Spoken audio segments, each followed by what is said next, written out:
In the sweltering heat of July 1518, in the bustling city of Strasbourg, then part of the Holy Roman Empire, an ordinary woman stepped into the street and began to dance.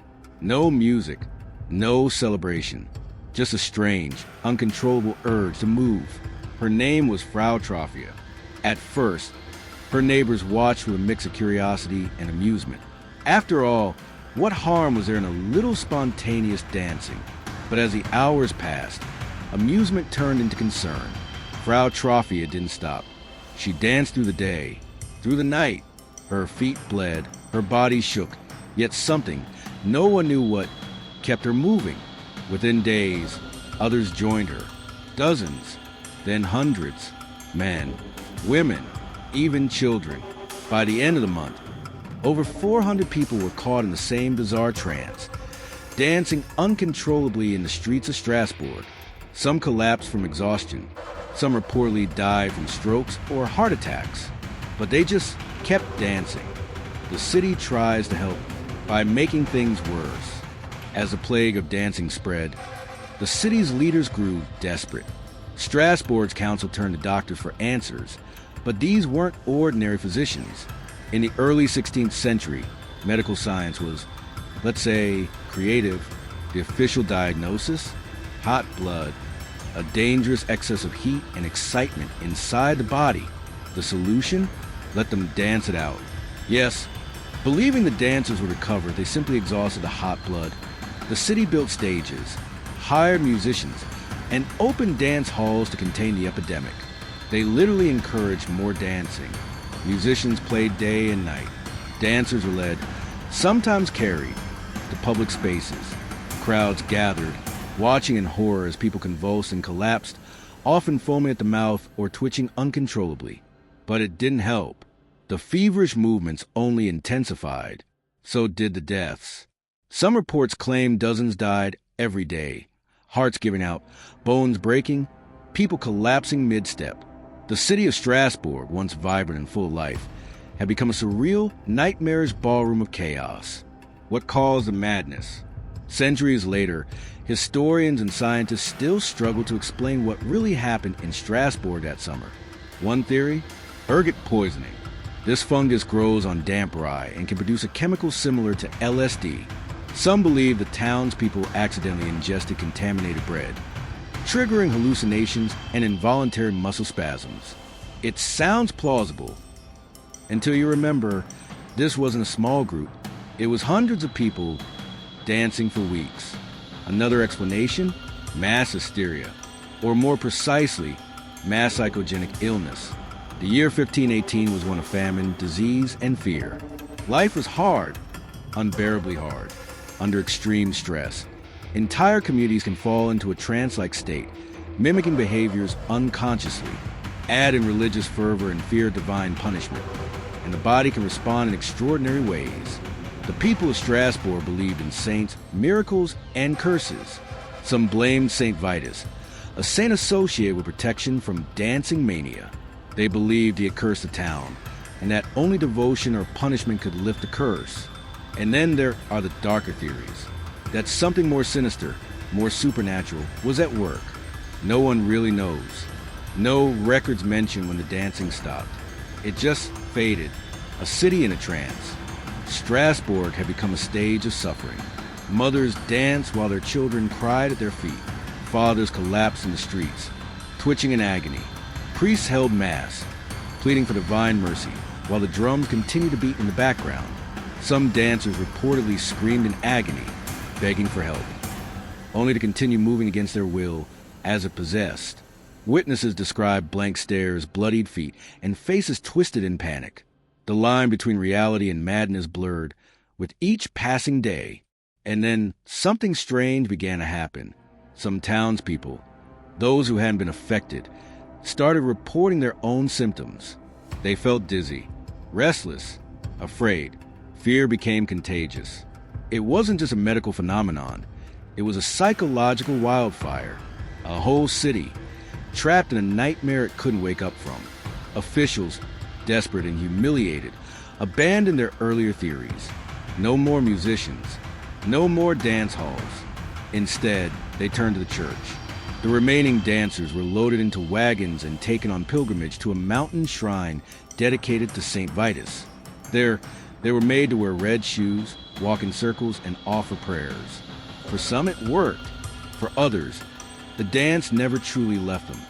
Shadows that never left. Even after the final dancer collapsed, Strasbourg never truly recovered from what it had witnessed. The city didn't celebrate. There were no songs, only silence. In the years that followed, townsfolk spoke of that summer in hushed tones. Parents warned children to never mock the saints. Elders claimed they could still feel a strange presence in the city square, where the dance once raged. Records of the event faded gradually from official archives, perhaps because the truth was too bizarre to preserve. But the story lived on, whispered through generations. What made this phenomenon so terrifying wasn't just the dancing, it was a lack of control. The idea that the body could betray the mind, that entire groups of people could be swept into madness, not through force or war, but through fear, hunger, and invisible weight of suffering. It forced a terrifying question into the open. What happens when the pressure of life becomes too much for society to bear? Was the dancing plague a curse? A hallucination? A warning? Or was it something even more disturbing? A reflection of what lies deep within all of us, waiting for just the right moment to break free? Echoes through time. Imagine waking up to the sound of feet pounding the cobblestone, not from celebration, but from torment. Imagine looking out your window and seeing neighbors, friends, people you share bread with, twisting, convulsing, their eyes hollow, their limbs obeying a force no one could name. The fear wasn't just in what people saw. It was in what they felt. There was something ancient and primal in the way it spread. Something that tapped into a part of the human mind long buried beneath civilization.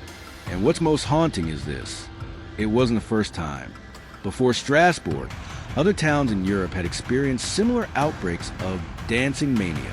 In the 14th and 15th centuries, entire groups would break into frenzied motion, some singing, others shouting, and many unable to stop until they collapsed. But Strasbourg's case was the most infamous and the most documented.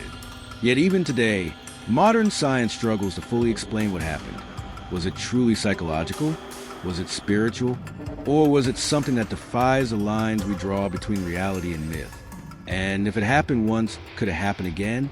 In a world still filled with fear, stress, and uncertainty, how close are we to the edge when the world starts to dance? Historians see the dancing plague not just as a strange event, but as a warning about what can happen when a population is stretched beyond its limits, when fear is constant, when hope disappears. In Strasbourg, the people danced because their world made no sense anymore. They danced because they had no voice.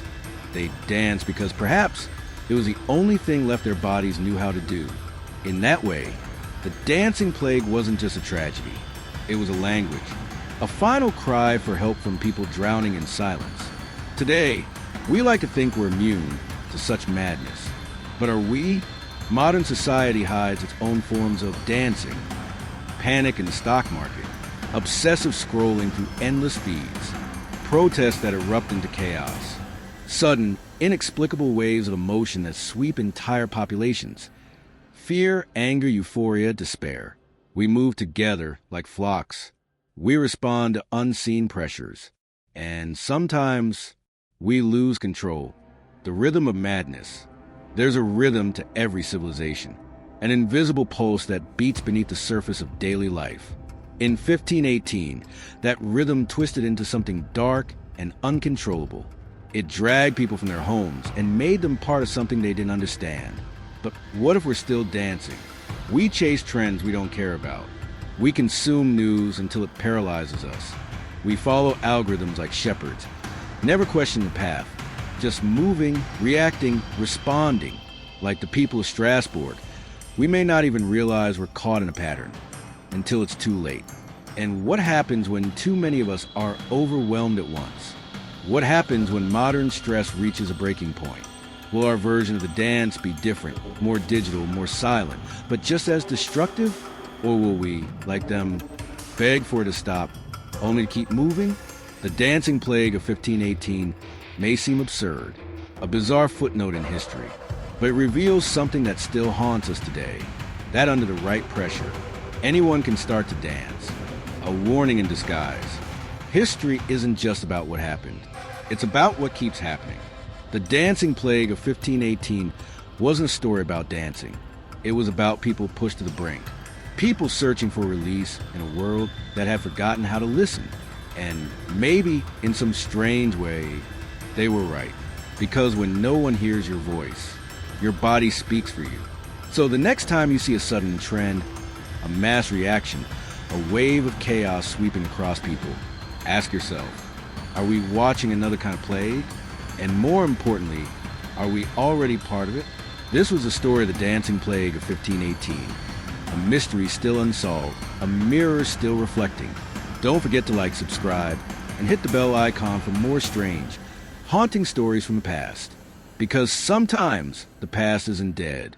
It's just waiting to dance again.